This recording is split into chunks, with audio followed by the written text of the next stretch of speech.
Top 3 most notorious drug lords. Miguel Ángel Félix Gallardo.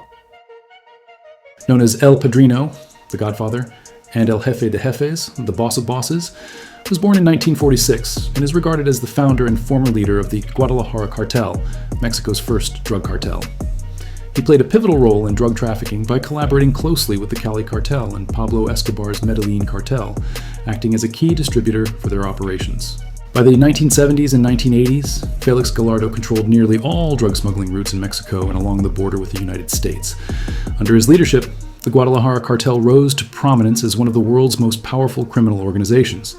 His influence was bolstered by deep political connections and systematic bribery, which shielded his operations from law enforcement.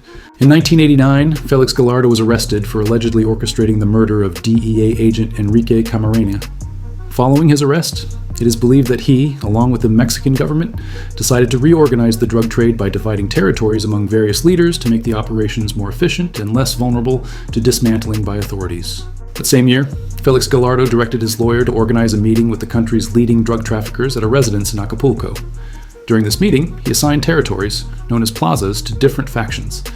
The Tijuana corridor was handed over to his nephews, the Arellano Félix brothers, while the Ciudad Juárez route was given to the Carrillo Fuentes family and Rafael Aguilar Guajardo. Although Félix Gallardo intended to oversee the cartel's national operations from prison, his influence waned after being transferred to the Altiplano maximum security facility in the 1990s, cutting off his communication with other cartel leaders. On December 18, 2014, due to deteriorating health, Félix Gallardo was relocated to a medium security prison in Guadalajara, Jalisco. He continues to deny any involvement in the murder of Enrique Camarena. Known for maintaining control with minimal violence, his downfall is often cited as a turning point that triggered the bloody conflicts between rival cartels that persist in Mexico today. Pablo Emilio Escobar Gaviria was a Colombian drug kingpin who rose to infamy as one of the most elusive and notorious cocaine traffickers in history. Often referred to as the world's greatest outlaw, he earned the title of the King of Cocaine and became a symbol of the global drug trade.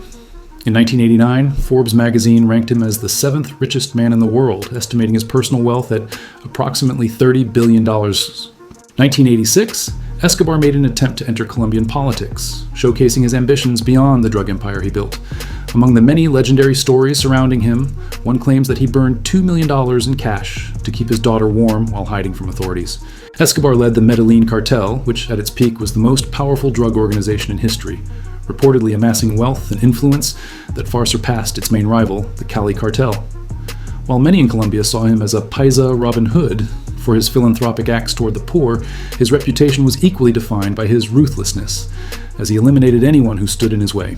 Escobar became infamous for his plata o plomo, silver or lead approach, offering bribes to government officials and assassinating those who refused to cooperate. This strategy cemented his control over key institutions and instilled fear throughout the country. His reign of terror led the Colombian government to initiate an extensive manhunt, enlisting the help of the DEA, CIA, the Cali cartel, and the vigilante group Los Pepes. On December 2, 1993, Escobar's life came to an end when he was shot and killed by the Colombian search block on a rooftop, marking the downfall of one of history's most infamous criminals.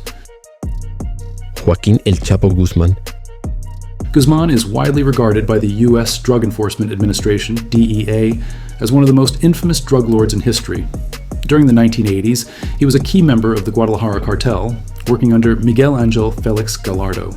Following Félix Gallardo's arrest in 1989, Guzmán co-founded the Sinaloa cartel alongside Ismael Zambada Garcia and Héctor Luis Palma Salazar. Guzmán became notorious for employing advanced smuggling techniques, including the use of sophisticated tunnels, such as one discovered in Douglas, Arizona, to transport cocaine from Mexico to the United States in the early 1990s. In 1993, authorities seized a 7.3-ton shipment of his cocaine hidden in chili pepper cans in Tecate, Baja California. That same year, he narrowly survived an assassination attempt by the Tijuana cartel, led by Ramon Arellano Félix.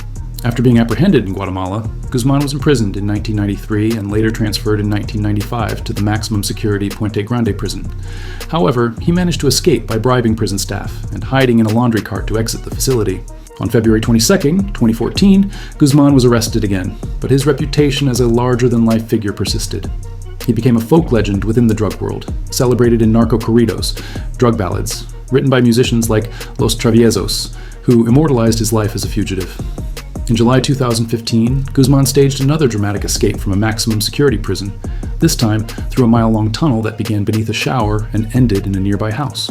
Following an extensive manhunt, Mexican Marines recaptured Guzmán on January 8, 2016, marking the end of his second escape and reaffirming his infamy as one of the most elusive and cunning drug lords of all time. Thank you for watching my video.